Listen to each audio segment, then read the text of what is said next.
for WSHU. markspaneth.com.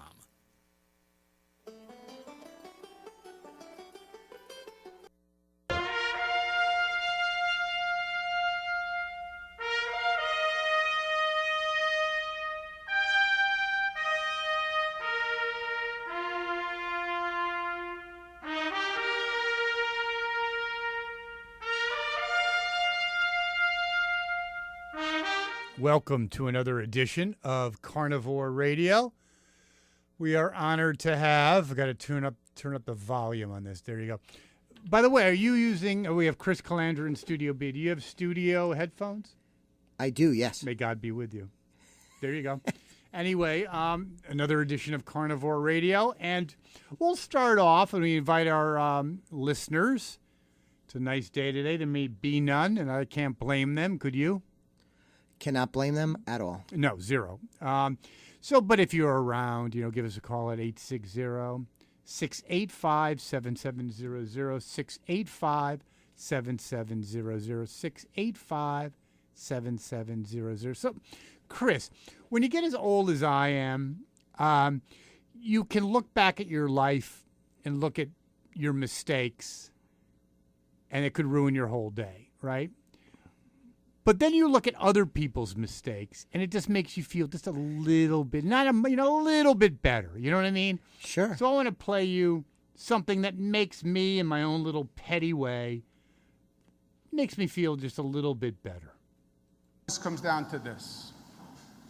We're not going to make America great again. It was never that great. That's Mr. Cuomo. Governor Cuomo, who was running for president, make no mistake about it. In fact, there were many, I think they were correct, many people thought that he would, of all the whack jobs that are out there on the Democratic side, he was one that could give Trump a run for his money. And I think he just, again, makes me feel good for all the mistakes I've made in my life. And that was a whopper. That was a whopper. He actually, without cheese, he walked back those comments today.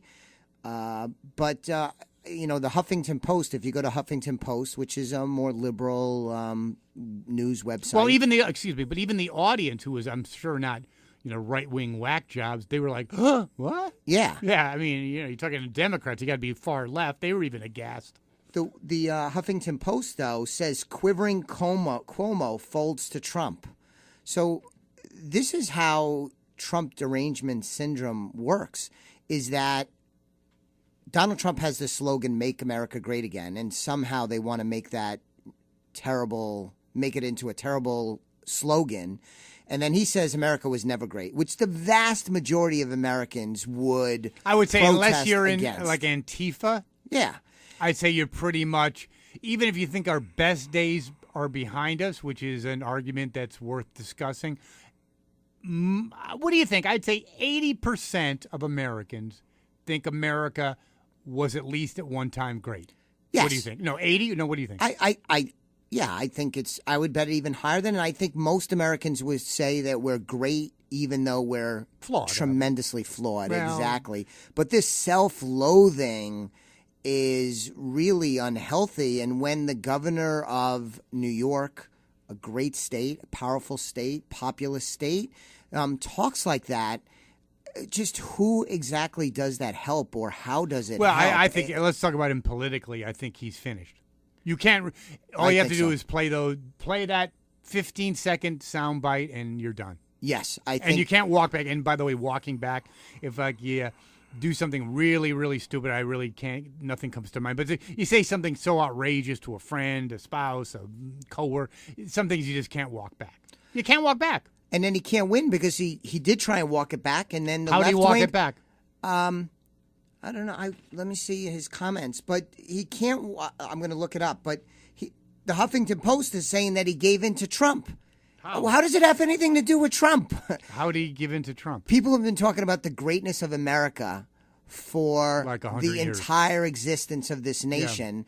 Yeah. And so now, let's just assume, give him the benefit of the doubt, and he misspoke. He said we won't be a great, maybe he meant we won't be a great country on the immigration front. Or, no, he said America was never great. Never we weren't all that great. Here's what New York Governor Andrew Cuomo said Friday, that he was inartful when he said earlier in the week that America was never that great, a comment that was widely condemned and mocked by critics. I want to be very clear, he said. Of course America is great, and of course America has always been great, Cuomo, a Democrat, told reporters on a conference call. My family is evidence of our American greatness. So that's a pretty strong walk back, but how does I don't think it was strong at all, because You know? he didn't say, well, I was talking about. I think it's really, first of all, he doesn't impress me, I'm sorry to say, of someone that is particularly like erudite or smart. He's like a kind of a schlub, I think, whatever. He's an opportunistic schlub. He never worked a day in his life. He's always been in government. And if you're going to really be smart about it, you'd say, I misspoke. I meant it was never great in the area of boom. In the area of equal rights, but just to say what he said, it's not a good walk back. I think he's politically finished. So do you think now he doesn't run for office where he before runs, he was but- contemplating it? No, he was more than kind. He was going to do it. And I think now that, he was always juxtaposed to Trump, with immigration, he sued. It was all just grandstanding. And I think, I don't know if he's finished, but it certainly set him back. No question. But you never know. With the new Democratic Party, maybe that's a good thing. I mean, basically, the party's been hijacked by wackos, so maybe it is good to say that America's not great. No, seriously. I think there's something to You that. probably should have doubled down on it. I mean, Bernie Sanders hates America. That Cortez is not a big fan of America. I mean, you can go, the list goes on. If this is a hypothetical, if Donald Trump at one of his rallies where people get all fired up and such, he was at a rally and he said, we're going to make America great again because America has never been great. Oh, it would be... The crowd would not react well to that. They would turn on him in a second. I don't care about the crowd. I believe. don't care about the crowd. I care about CNN and MSNBC. You would have, let me tell you about what would be on the docket on that. First of all, it would be about 4 days. They'd have everyone from political analysts to psychiatrists on the show talking about his stability. They'd have to twist it into some form of racism, correct? Of No course. question. Yeah. And so, am I wrong with saying a 4-day docket of every expert analyzing why that was the most outrageous thing ever said? 25-hour, 8 days a week news coverage. Now, how many days do you think it would go? Yeah, 4 or 5 days. 4 or 5 days. Nonstop. Nonstop. And that, to me, it's a free flow day today. We invite our listeners to call in if they'd like. 860-685-7700, 685-7700. Believe it or not, MSNBC, that's like too much for me. That's just like a propaganda wing of the Democratic Party, okay? But CNN, years ago, I don't know if you've been on the show, I actually made an incorrect marketing assessment. No, it was a correct marketing assessment. They didn't do what I said. I thought CNN was going to be the big winner, reflecting on what Dr. Lopkin was saying, that, things are so polarized that someone who was the arbitrator of real news would get a big boost in the ratings. I think CNN had that opportunity, but Zucker... And again, I don't know if you're here. I think Dr. Lopkin and I were talking about that. How a guy like Zucker, who screwed up NBC, CNN says, yeah, I want you, screws up. I mean, I don't care if you like CNN. I don't care if you hate Trump. Who cares? But they have no ratings. Because even if you're a Trump hater, which is fine, and you're a left, you would kind of get sick of oatmeal after a while, wouldn't you? Absolutely. But are you saying it's not acceptable for CNN to be behind the Cartoon Network in ratings?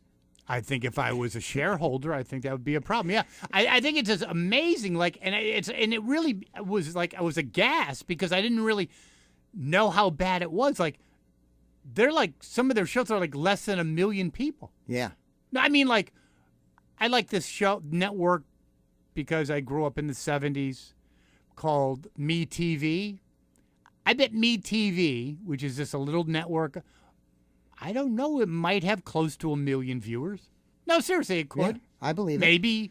I would say, I would guarantee it has 500,000 viewers. And CNN does not have a star. Fox had Bill O'Reilly, like him or not. He was a major Yeah, but wait a second. star. Let's be fair about Bill O'Reilly. I don't care about I'm not talking about his sexual. That's nothing. Yeah. I think it was an interesting show because, yeah, of course he was, right of center, but he entertained both viewpoints and whatever. How can he be so brain dead? Like Anderson Cooper, okay, you need to help me out. Explain to me his appeal. I cannot. No, seriously, you need to, please. I would love to help you because we're such good friends, Yes. but I have no idea. The No, show I really have the no- show is it- atrocious. It's like, oh my God, 860-685-7700, 685-7700 if you'd like to comment. I mean, I remember the day. Seriously, I mean, I really do remember. And I used to get a beer, a glass of wine, and watch Crossfire. Very popular show. And Larry King. Larry King I loved. So I would at least watch 2 hours of CNN a night. It was Crossfire. There was something else after that wasn't bad. And then I used to watch Larry King. 2 hours of Anderson Cooper. And then, wait, it starts out with Jake Tapper. Oh, God, the charisma of, like, toilet paper. And then you have Anderson Cooper, which I don't get. Because it's the same. Again, it's this audience. This is not about being left or right. It's just being, like, informative and entertaining. It's just like they have the same cast of characters. And all it is, and I don't care if you hate Donald Trump. That is absolutely fine. But how can you listen to 2 hours of how awful and bad and horrific, and the Goebbels was the only one worse than him? I mean, really? I agree. But to be fair, on Fox News, one of the headliners these days for them is Sean Hannity. He's been on forever and a day. I find his show to be atrocious also. It bothers me Which with show's Sean that? Sean Hannity show. Oh, wait. See, that's the whole thing. Wait. No. That's great point. That's it.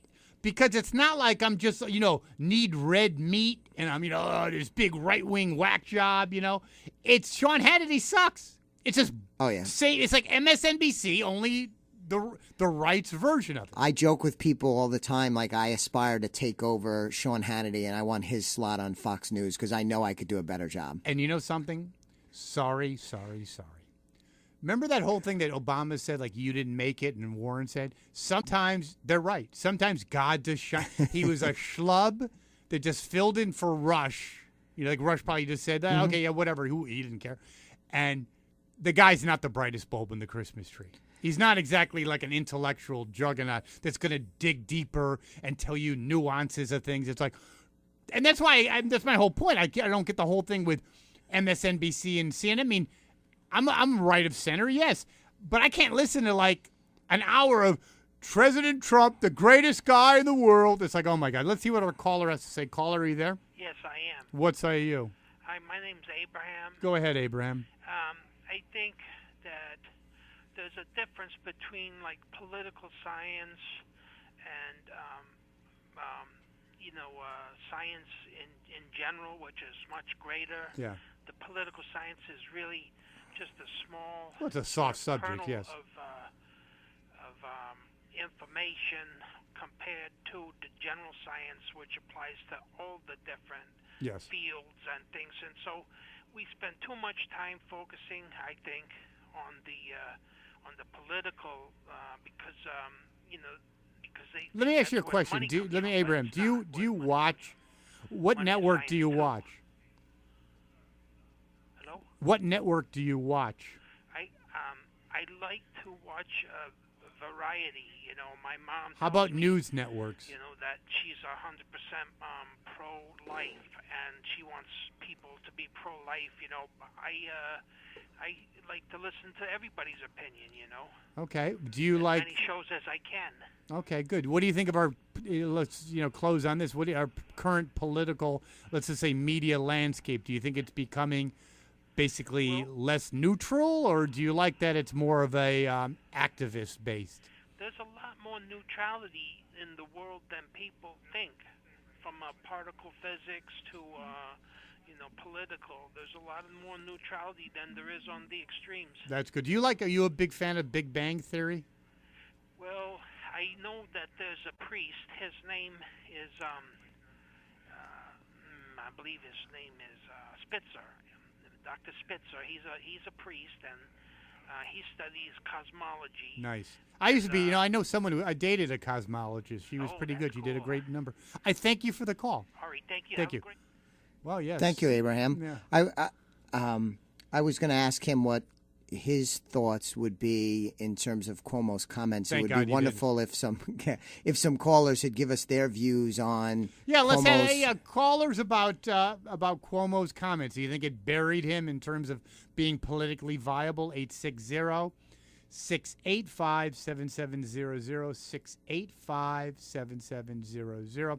So, doesn't it bother you? It bothers me. It doesn't really bother me. I mean, whatever. It's not the biggest thing. How does, okay, you do well. You've done well, doing well, Chris. But, don't you find it a little bit troubling that a guy like Zucker makes, what, $8 million a year or something? Whatever. Oh, it's probably way more than that. $10 million, whatever. I mean, is it Zucker or I'm thinking Zuckerberg? But you're right. No, it's Zucker. Yeah.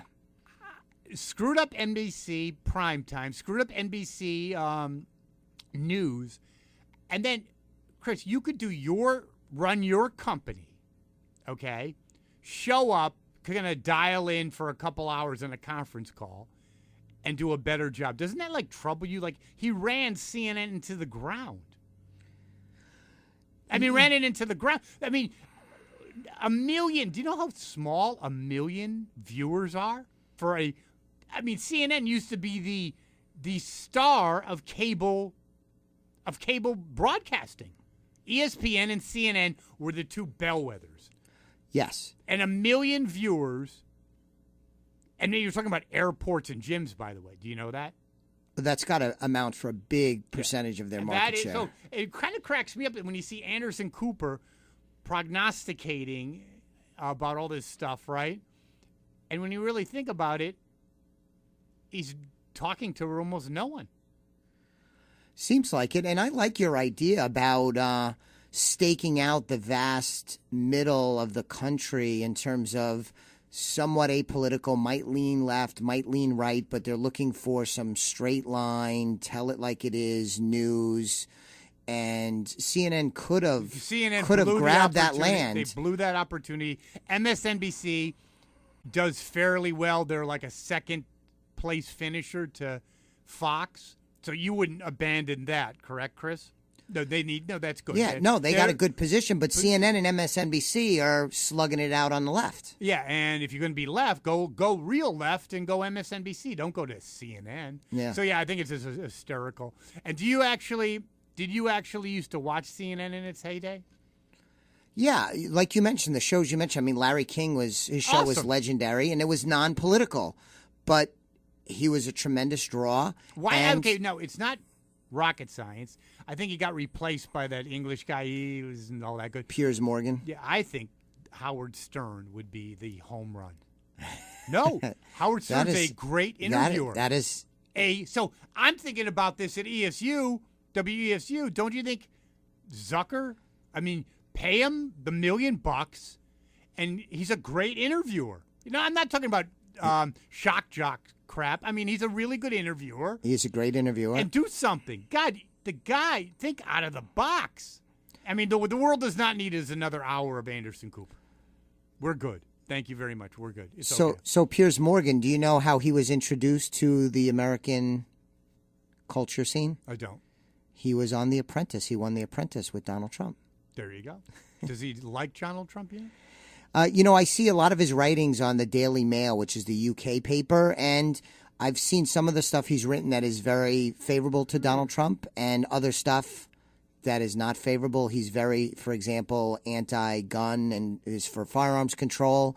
But in other instances, he is somewhat on Donald Trump's side, and I've seen still other things where he ridicules Donald Trump's opponents because some of what we're talking about, like with Cuomo, is Donald Trump does have a knack for getting his opponents off of their game and where they make crazy errors. I actually think, whatever you think of Donald Trump's policies, when you really think about the 2016 election, he was the master brander. Crooked Hillary. No, but things that no one could. Once it's like I thought I was a pretty good marketer, salesperson. Miles above me. Like it sounds amateurish, maybe a little juvenile. But when little Marco. Oh yeah, it was. Goodbye. Yeah. No, you're done. No, you're done. Low energy jet. Exit stage left. You're finished. I mean, Crooked Hillary. It was just, you could call it juvenile. Did it work, Chris? Yes or no? It's super effective. He dispensed people. And wait. The guy he dispensed with the most, which who cares, because I'm glad he's done with, was Jeb. Yeah. Jeb Bush thought he was just like Hillary going to be coronated, right? Oh, yeah, and he had a mountain of money, absolute mountain of money. Per voter, it was like $100 a voter, and he got like 2 votes. I mean, why do you think he failed? I gotta tell you this because I'm laughing because early on in Trump's campaign, and I was an early fan of Donald Trump and his campaign, he's doing a rally in New Hampshire, and apparently Jeb was right down the street, and Donald Trump goes to the audience. They're all fired up. He goes to the audience, low energy Jeb, he's doing one right down the street. You know what the people in the audience are doing at his rally? They're sleeping. Yeah. And the crowd goes wild, and oh my God, he squashed low energy Oh, Jeb. no. And then low energy Jeb, because he played right into Trump's hands, started to be Mr. Macho. Remember that? Like, yes. It was already over. But he started being like, brass, you know what? And then Trump just dispensed of him. But that is exactly, he gets people off his game. Jeb Bush, all of a sudden, he did get macho and tried to be something that he is. The appeal of Jeb Bush would have been a little like Obama, calm, professorial, the gravitas experience. So Donald Trump knocked him off his game, and then he tried to get into the arena with Donald Trump. He was so mismatched. It was bad. But his opponents tend to make unforced errors, and they go crazy, and they don't bring their A game because he uses this Jedi mind stuff. It's crazy. Now, let me talk about something that's let's talk about a couple political people. 860-685-7700, 685-7700 if you'd like to join the conversation. Let's pick a couple, and let me ask you where you think their future. You're going to be a prognosticator. Elizabeth Warren. She will have a failed run for the presidency in 2020, and she will not win the Democratic nomination. Agreed. I think it's going to be a horrifically bad, a capital F failure, because she has a lot in common with Hillary. The more you see her, the less you like her. Yeah, she's awful on the campaign. She's just screeching. It's just, and you can tell when someone's full of it. She's full of it. She's a multimillionaire. It's like whatever. Bernie Sanders. If Bernie Sanders was younger, I think he would have a bright future in the sense where he could be the leader of the Democratic Party. And he has had, like it or not, a tremendous, tremendous influence in the trajectory I think the of Democratic the Democratic Party Party. wish he never happened. That is probably true. Never happened. But it's an especially difficult problem for the Democrats because I think, not to be too hard on somebody that's older, he's too old to really carry on the mantle that he started, and there's nobody to carry it for him. So it's probably bad policy prescriptions to begin with. But he's a bad policy. It would be the end of America. But he led the movement, and then he really can't carry forward because he's not even going to run in 2020. How old is he? Like 74? I think he's older than that. He never worked till he was like 40. Well, he was busy visiting Russia. There you go. And that's the other thing. You talk about, the Russian collusion.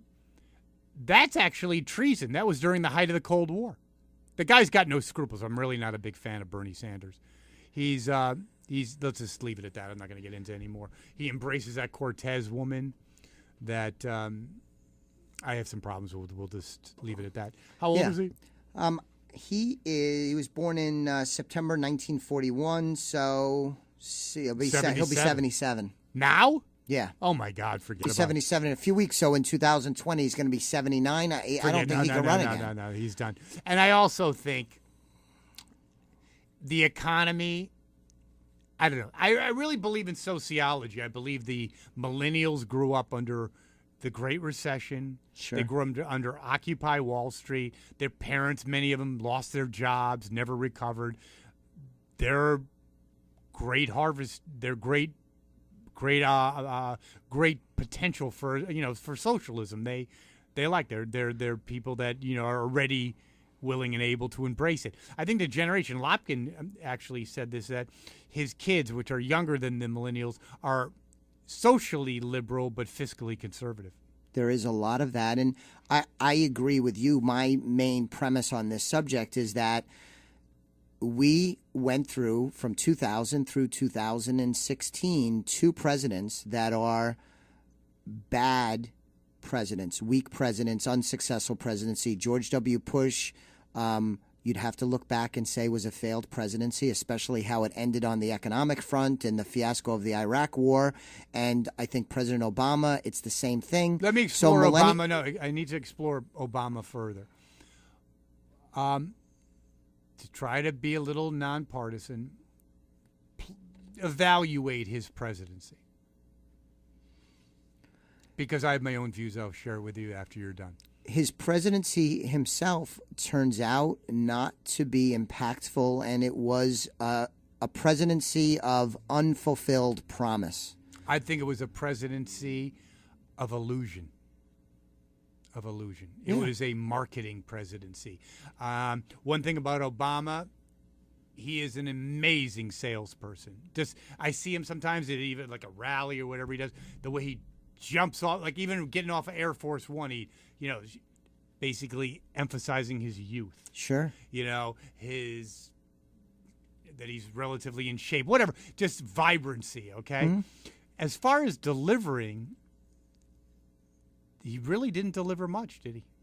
I think he delivered hold on. I think he delivered a lot psychologically. He changed people's minds, especially young people in this country. Agreed. So I think he had a huge impact on the mindset of Psyche, America. Yeah. No question. I think he did what he wanted to do. I think I agree with Karl Rove, who mentioned that he's brilliant but lazy. Ooh. No. And this is when he was running against Hillary, that he's brilliant but lazy. I think because he never really took the time to even try to connect with Congress. And I don't think he really, Obamacare, not well thought out.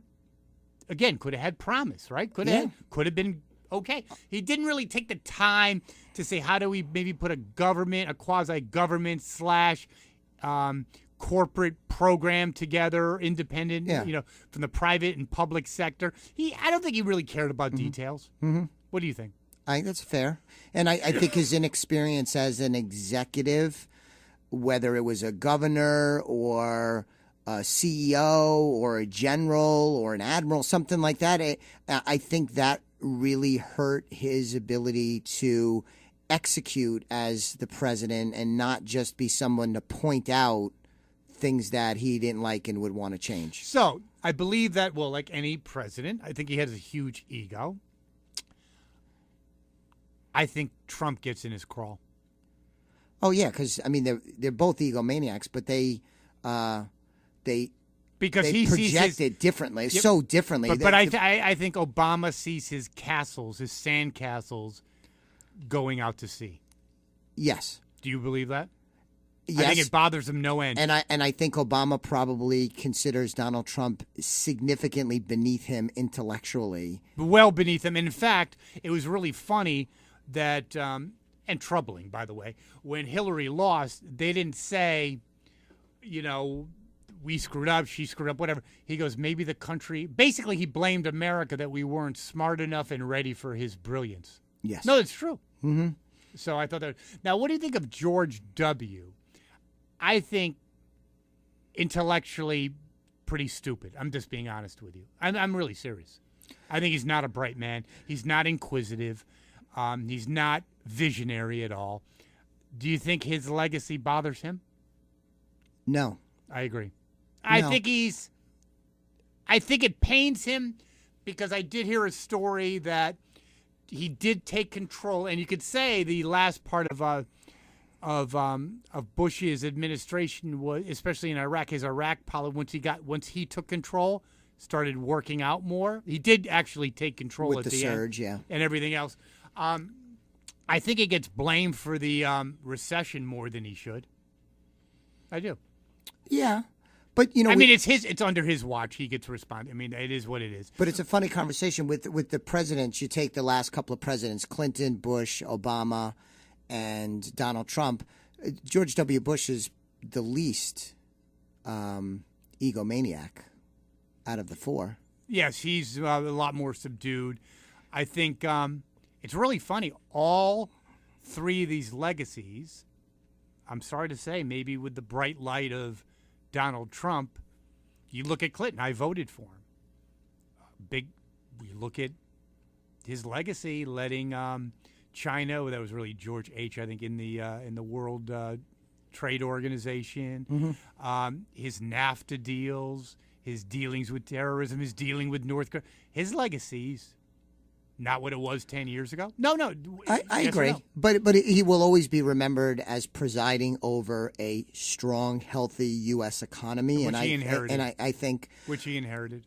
He did, but, No, he did. No, it was good. No, yeah. Something I agree. Chris, you can't do that. I mean, I can't do that. You can't say, Trump's economy, and then say it's not... Yeah. It's like in business. When you maybe... By nothing you did, you're on top of a product line and it's taken off. It's your product line and you get the credit, right? I think that, the economy was small. I think the best economies were Clinton's and Trump's. Bill Clinton's economy, if you wanted a job, yes, even marginal players like older, maybe even less could get jobs. In the Clinton economy. I think the same holds true with Trump. I think that's definitely the path that we are on. What do you think? You started asking me about personalities and stuff, what's going to happen, asking me about Warren and Bernie Sanders. Let me throw one out at you, is what happens with Mr. Brennan, who had his security clearance taken away by President Trump? Well, actually, Brennan and Clapper and the rest of them really point to the ideology of Obama. These people were not CIA caliber people. They're political hacks. Okay? And I think Brennan deserves his clearance yanked. So does Clapper. So does the list goes on. So nothing there. No, the guy he didn't go into the sunset. Okay? He was basically employed by CNN and MSNBC. Yeah, he has a contract with NBC for sure. And you know what does bother me is that even after his security clearance was revoked, he said something like, I know that Americans and I don't know what he said exactly, but there was collusion and a conspiracy with the Russians. But look, you were the head of the CIA. You were not some guy just sitting at home. Okay, 100%. So if you were the head of the CIA, we're almost 2 years later. If you know it, then can you please tell us? Yeah, tell us what happened, and also why didn't you prevent it when it was happening? Yes, exactly. Basically, it points to it's part and parcel of the failed Obama foreign policy. I couldn't agree more. These clowns were not ready for prime time. We could have a caller that comes in and says, if it was me, I would do this, that, the other thing, and maybe they're right, maybe they're wrong. But Brennan and the other people you mentioned, they were actually in charge, yes, in a position of knowledge and authority.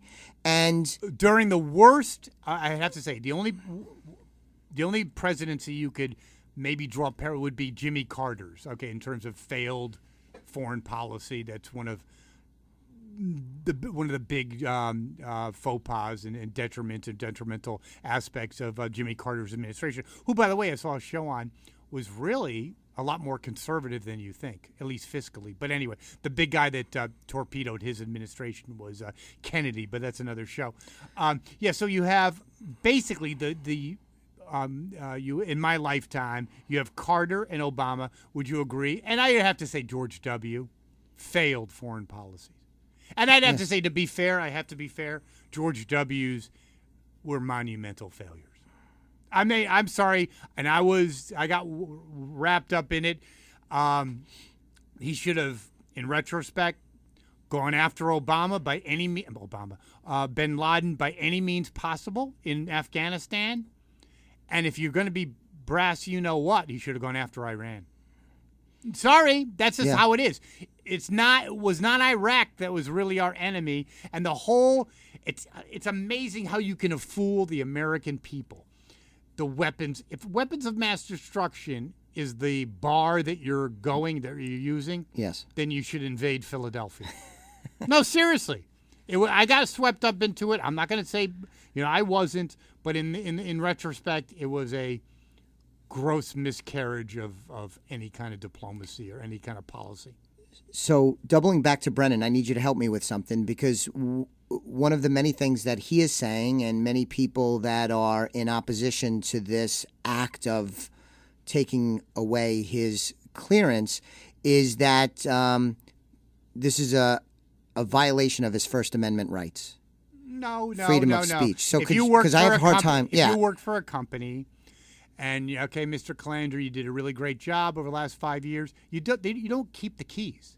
You can't just go to someone's desk and log onto their computer because you got nothing better to do. When in your time off, thank you for your service. But the press is making the point that what happens if one of the people that comes in after him wants to seek his advice and find out information about something that he wouldn't be available. I mean, that seems hogwash, and I can't wrap my head around why this is a First Amendment issue. He's entitled to go. He could read. He could write. He could go on the internet. He could go on NBC. Nobody's trying to say he can't speak. He just doesn't have a right to have a security clearance. Actually, I hate to burst his bubble.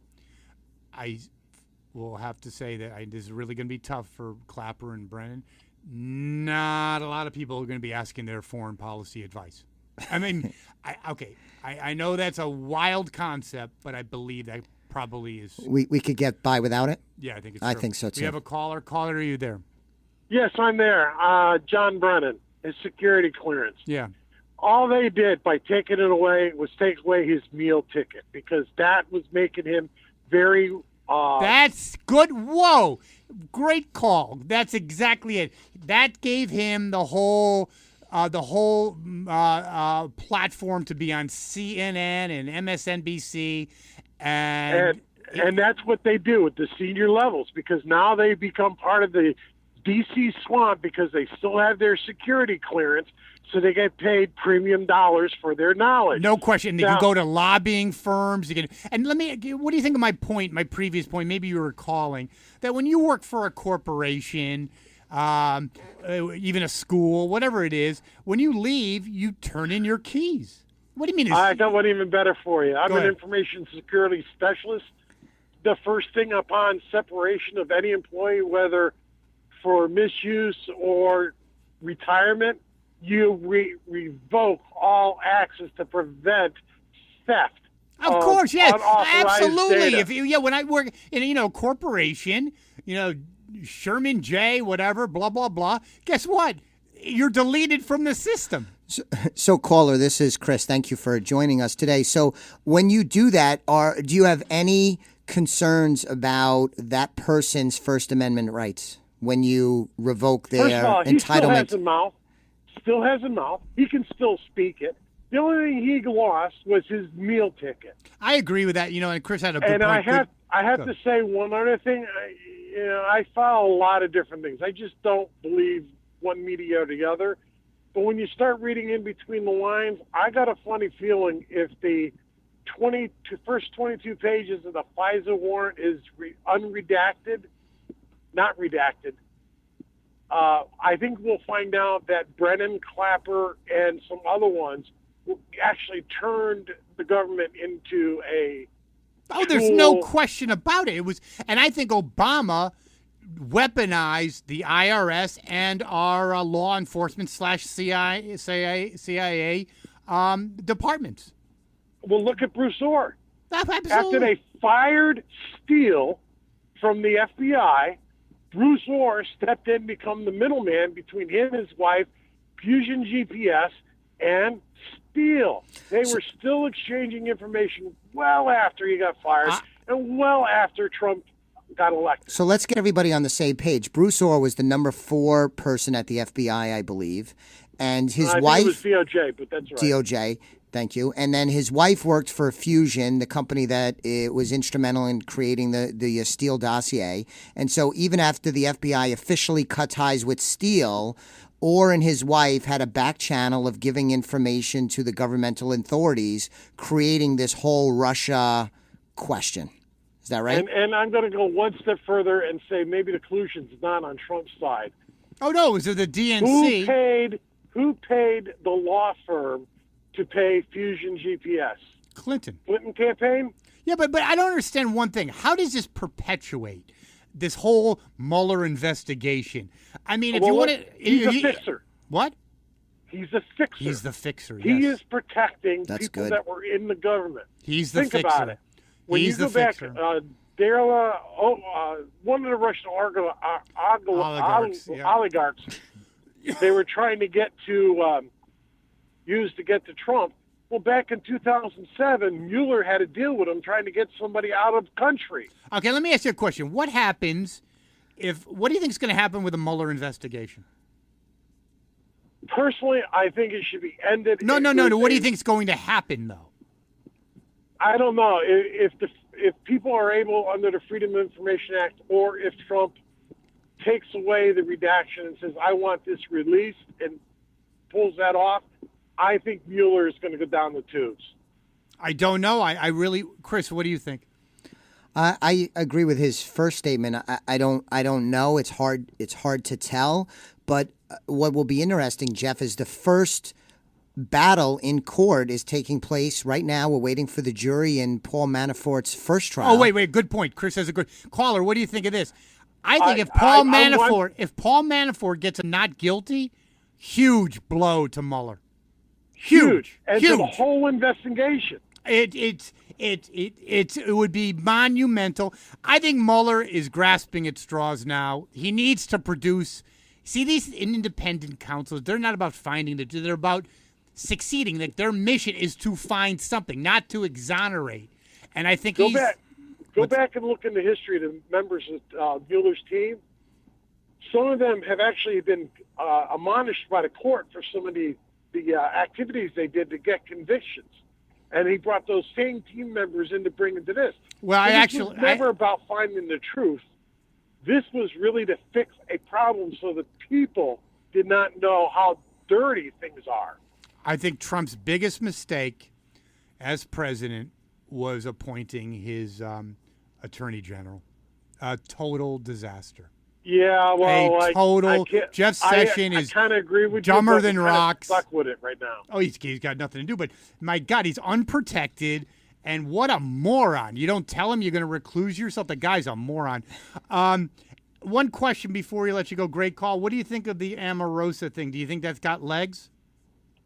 No, not her having legs. I mean, go look at the left and what they've done. Every week they have this new.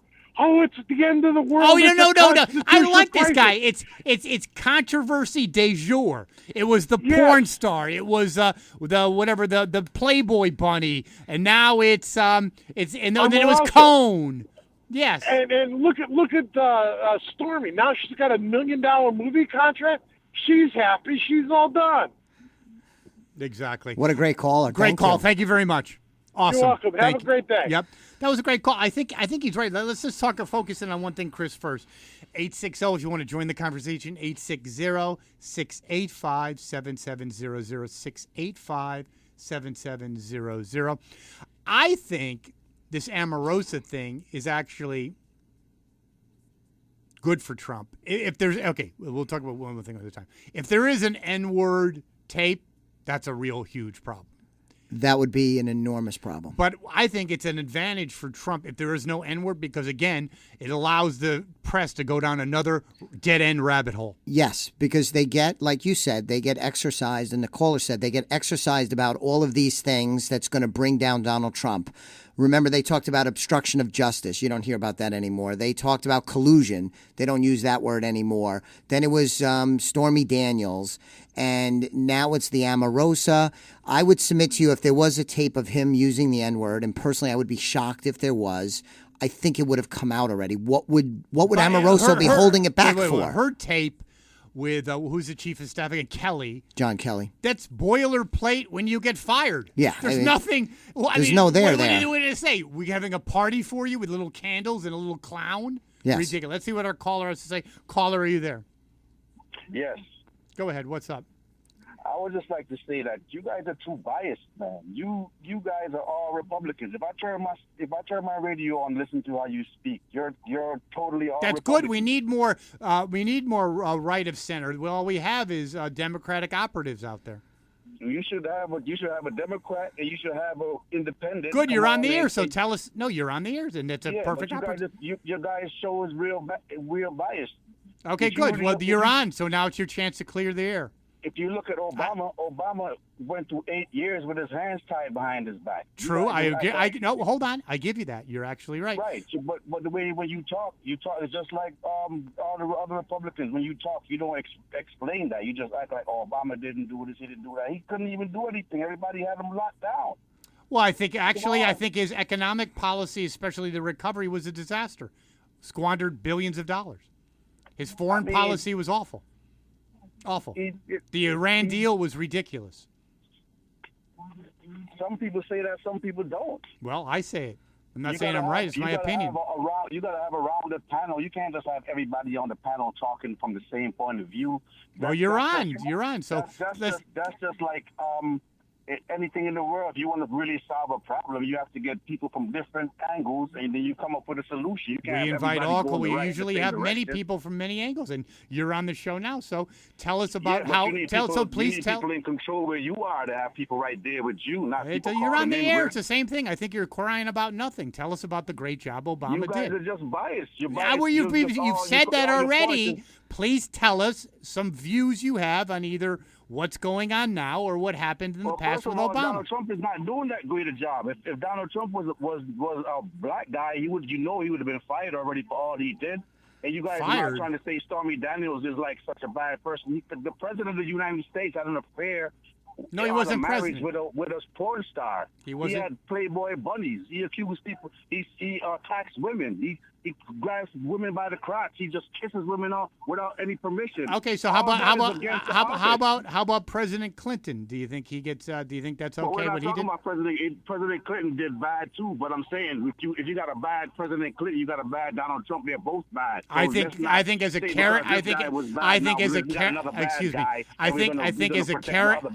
character issue, I believe that Donald Trump is highly flawed. I agree with you, caller. I think having an affair. You guys need another guy on your panel. Okay, enough. I know you want to be the program director, but we gave you an opportunity. No, it's just like when Fox News had Hannity and Combs. And MSNBC is not biased, sir. CNN's not biased. I think CNN has the best news. I'm sure you do because you're a left-wing person. Country. Very Fox good. is the worst news country in the country. What is the worst? That's the worst. They tell so many lies. And they spin everything. I agree because I agree that MSNBC and CNN never lie. It's always straight and narrow. The arbitrator. Listen, sir. Everybody lies, but I'm just trying to tell you, Fox News is worse than all the other two. You can't. It's not even a comparison. All right. Thank you very much. You guys just have one. I know we've been over that. Thank you very much. Have a nice weekend. Take care. Yes. So that he must have missed the part when I slammed Fox News's probably most high-profile guy, Sean Hannity. Basically, I said I wanted his TV slot, and it's good that we never invite anyone of a contrary. And by the way, I don't think we're really all that right-wing. I guess the eye of the beholder. But when we were big fans of Bernie Sanders and the movement involving Bernie Sanders, and we felt that the Democratic Party and the Democratic machine were unfair to Bernie Sanders, because I think, Jeff, you and I both agree that Bernie Sanders would have won the nomination if it wasn't for Russian collusion. I'm just kidding. If it wasn't for Hillary. Yes, we have another caller on. Caller, are you there? Yes, I am. Go ahead. You had to listen to the show. Any thoughts? Yes, I was just interested in your last caller. See, that's what happens when you only watch one outlet. Oh, of course. It's hysterical. I have a couple of friends that they actually swear by what they see on CNN and MS. Like they're the purveyor of accurate and decent news, and Fox is the outlier. And and it's interesting because, and I hate to presume, but he sounded like an African American. I'm an African American. But see, that tells me one thing, that African Americans suffer from what I call Stockholm syndrome. They have identified with these people so much that they're not willing to welcome in new ideas. But isn't that a little changing? I mean, you would know better. You look at you look at Trump's approval rating in the African American community. I think it's the highest of any Republican ever. It's like 20%. It's doubled, and it's doubled in the last year. It's at like 29%. You know what disturbed me mostly, though? No other group in this country vote 95% for any party for anything. That's right. To me, caller. To me, I'm perplexed. I'm perplexed about Jews voting for Democratic. Look at in terms of their stance on Israel, and African Americans. It's been 50 years since a great society, and it's been nothing but a disaster. If you know something, though, for African Americans, the Great Society has been a disaster because you look at the structure of the black African American family before the Great Society, 70%. It was actually high, caller. It was higher, less out of wedlock births than the Caucasian population. Guess what, though? If you look at it before the Great Society, over 70 to 80% of black families had two parents. That's what I'm saying. Today, yes, before. Today, you have 17 to 18%. It's been destructive to black families. You look at the independence of black people. Most black people was independent and self-employed or employed somewhere on a greater number before 1964 than after. The Democrats have done nothing but exploit and destroy. Do you think that's changing? Do you think the African American communities, I know not the majority, but a increasing number are starting to catch on to this scam? Well, that's why I admire people like Candace Owens and love her love Candace Owens because basically what they're saying is that I can think for myself. We have not too much time. I have to run this by you. Here's a theory I want you to comment on. I believe what scares the Democratic Party to death and liberalism is when African Americans get high-paying jobs. That scares the hell out of them because they no longer need this racket. Believe me, it does not scare the hell out of them because they will extract from the black community and give certain people high-paying jobs. You have certain African Americans who will support the Democrats no matter what, only because they got the high-paying jobs. I actually have to disagree. I think as a broad brush, when African Americans, like they're doing now, when you have a job that's divine, your life, you're in control of your own life, your family. If you think that's divine, what African Americans have to recognize is that look at the South Side and the West Side of Chicago. Black folks suffering every day, being killed every day. The city ran by Democrats. Look at Baltimore. Black folks being shot and killed every day by each other, not by white people, not by the police, but by each other every day, ran by Democrats. Look at St. Louis, black people being shot and killed. You got these people saying Black Lives Matter. It only matters if a white person kills a black person. No, that's a political. We kill each other, and it doesn't seem. Malcolm X was right. You need to listen to a speech from Malcolm X. Talk about liberalism back in 1960. I'm going to check that out, sir. Me too. Go back and review it. And he predicted what we will be experiencing today, that black people will be co-opted into this democratic craziness until we can't even think for ourselves. That's awesome. Right now. Caller, I love that. Thank you so much. You have a great week, and we're just up against it. Excellent call. Thank you. I think it was a great show today. It was a great show, and we appreciate the caller that called in and had an opposing view. We pride ourselves on being open to all comers respectfully. Sometimes we get fired up, but we like to have an exchange of information and interact with people that don't necessarily agree with us, and that's part of the charm of the show. Fantastic. Chris, great show. Thank all of you for tuning in. Thanks for our callers.